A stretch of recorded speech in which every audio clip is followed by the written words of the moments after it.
Man hate is very in fashion right now, especially on the left. Let's look at Barbie, for example. That movie makes out men to be incompetent, bumbling fools who are useless, or else it depicts them as some heartless, immature proponents of the patriarchy. Across all new movies, a masculine man is no longer some venerated ideal, but a shameful thing. Society, consciously or unconsciously, is trying to make women more masculine and men more feminine. And this is creating enormous issues within each individual relationship and in all of culture as a whole. Ooh, what a strong female lead. Look at that arrogant gaze. Oh, 4 men into prison without a struggle? Okay. If you knew exactly where she was going. Bullshit. Everything masculine is toxic, unless it's a woman doing it. This is the message that the media constantly shoves down our throats. Instead of highlighting and cultivating mature masculinity and femininity and healing the wounds between the two, we see this childish depiction of both.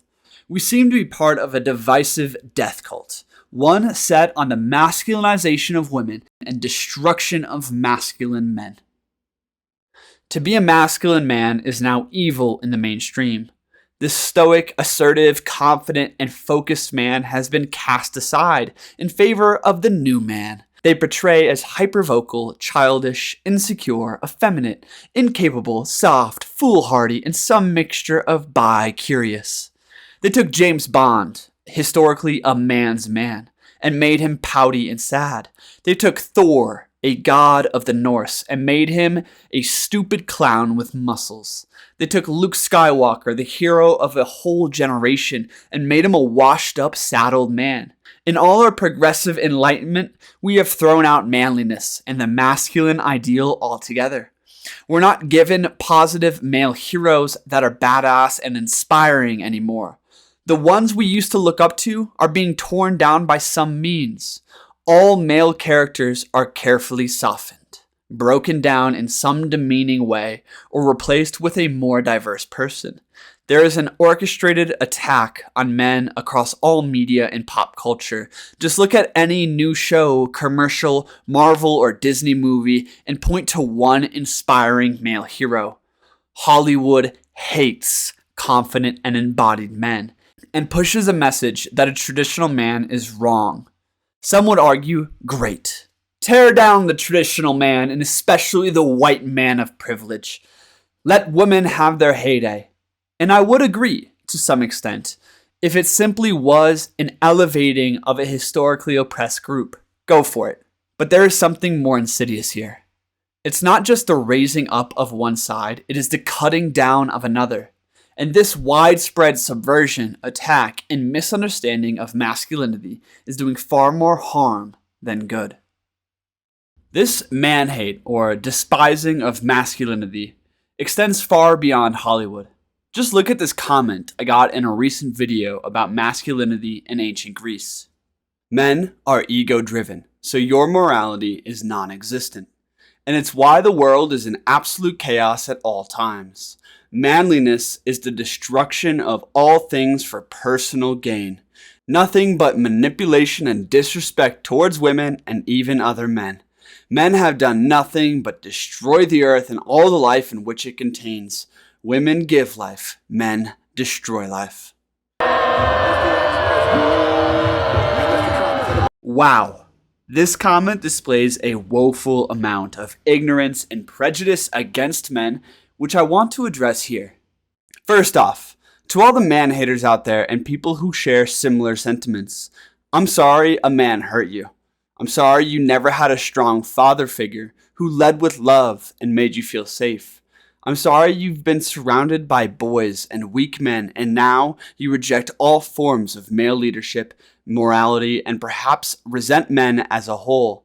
Unfortunately, we live in a world without strong masculinity anymore, where boys remain psychologically infantile, unsupported, and never grow into solid men. I see why you harbor such prejudice, but nonetheless such prejudice is wrong. Manliness is the destruction of all things for personal gain. Where do I even start on this one? You know how many men have given their lives to protect their families? You know how many men have cast aside their own lives to save that of women and children? You know that the most manly of men on the Titanic, for instance, were the ones who never got on a lifeboat. Men have starved through famines and slavery and all manner of abuse while giving what crumbs they could to others. The role of true manliness is to protect and serve. Men are built rugged so they can do arduous things that others cannot. And as a whole, they have preserved more than they have destroyed, or else humanity would no longer exist.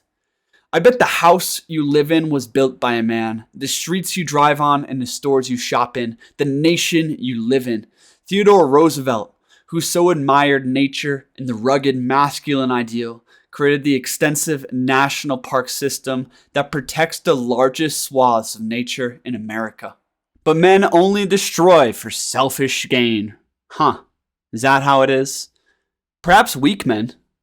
Weak men manipulate and destroy towards selfish ends. Strong masculine men, however, protect what is best, destroy what is crooked, and nurture what is innocent. They live not for themselves, but for their families and communities and higher calling. True masculinity is driven by purpose, and to that larger purpose, they dedicate their lives.